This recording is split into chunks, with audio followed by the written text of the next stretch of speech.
Hotspot 2 much. First part போலவே இந்த படத்திலும் ஒரு ப்ரொடியூசர் கிட்ட 3 வெவ்வேறு கதைகள் சொல்லப்படுது. ஆனால் இந்த முறை கதை சொல்ல வர்றது ஒரு பெண். அந்த பெண் ஏன் இந்த கதைகளை சொல்ல வர்றாங்க, அதுதான் இந்த படத்தோட முக்கிய ட்விஸ்ட். முதல் கதை ரசிகன் வெஸ் ரசிகன்.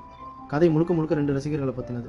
ஒருத்தன் ராசா ரசிகன், இன்னொருத்தன் தாதா ரசிகன்.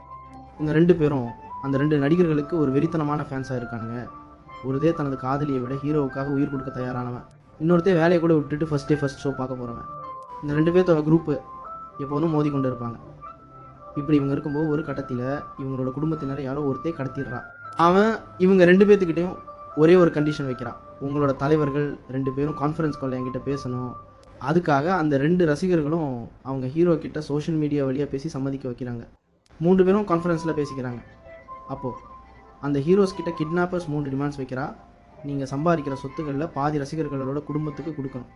உங்களோட பிள்ளைகளையும் உங்கள் ரசிகர்கள் பண்ணுற மாதிரி அட்டவுட்டுக்கு பால் அபிஷேகம் பண்ண வைக்கணும். நீங்கள் 2 பேரும் இனிமேல் சேர்ந்து தான் படம் நடிக்கணும்னு கிட்னாப்பர் சொல்கிறான். ஆனால் அந்த ஹீரோஸ் இந்த டிமாண்ட்ஸ் ஒத்துக்க மறுக்கிறாங்க. அதுக்கப்புறம் கிட்னாப்பர் லைவில் வரான்.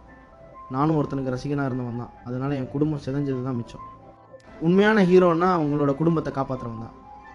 இவங்கெல்லாம் வெறும் ஃபேக் ஹீரோஸ் தான் அப்படின்னு எல்லாருக்கும் ஒரு மெசேஜை சொல்கிறான். அவங்க ஃபேமிலிஸையும் விடுவிக்கிறான். ஆனால் கிளைமேக்ஸ் ட்விஸ்ட் என்னென்னா, அந்த கிட்னாப்பரையே மக்கள் புதிய ஹீரோவாக ஏற்றுக்கிறாங்க. 2வது கதை பிளாக் மற்றும் ஒயிட். இந்த கதையில் முக்கிய வேடத்தில் நடிச்சிருக்கிறவர் தாம்பி ரமையா. அவரோட ஒரே பொண்ணு ஃபாரினில் படிச்சுட்டு இருக்கிற மாடர்ன் கேர்ள். அவளுக்கு ட்ரெஸ் ஃப்ரீடம் மிக முக்கியம். ஆனால் அப்பாவுக்கு மரியாதை முக்கியம். ஒரு நாள் அப்பாவோட பாஸ் வீட்டுக்கு வராரு. அப்போது அப்பா மரியாதைக்காக ஒரு ட்ரெஸ் வாங்கி கொடுக்குறாரு.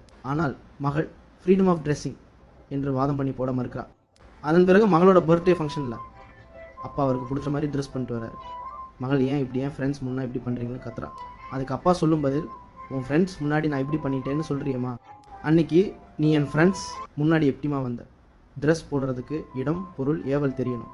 உன் உலகத்துக்கு உன் விதி இருக்கலாம், என் உலகத்துக்கும் என் விதி இருக்காதா? ஃப்ரீடம் என்றால் எல்லை இல்லாமலா அல்லது சூழ்நிலைக்கு ஏற்ற கட்டுப்பாடா என்று கேட்கிறார். இறுதியில் மகளுக்கும் ரியலைசேஷன் ஆகுது. 3வது கதை ஃபியூச்சர் லவ் பேரடாக்ஸ்.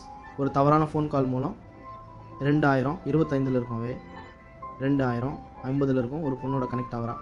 இருவரும் தினமும் பேசுகிறாங்க. அவங்களுக்குள்ள காதல் மலருது. ஒரு நாள் கால் கனெக்ஷன் துண்டிக்கப்படுது. அதன் பிறகு ஹீரோ வேறு பொண்ணை கல்யாணம் பண்ணிக்கிறான். அப்புறம் ஃப்யூச்சர்லேருந்து டைம் மெஷின் மூலம் அந்த காதலி ப்ரெசென்ட்க்கு வரான். ஹாஸ்பிட்டலில் 2 பேரும் சந்திக்கிறாங்க. அவள் கழுத்தில் இருந்த பர்த் மார்க் அவனுக்கு பிறந்த குழந்தைக்கும் இருக்குது. அங்கே தான் உண்மை வெளிப்படுது. அந்த ஃப்யூச்சர் கேர்ள் தான் ஃப்யூச்சர் டாட்டர்னு 2 பேரும் உடச்சி போகிறாங்க.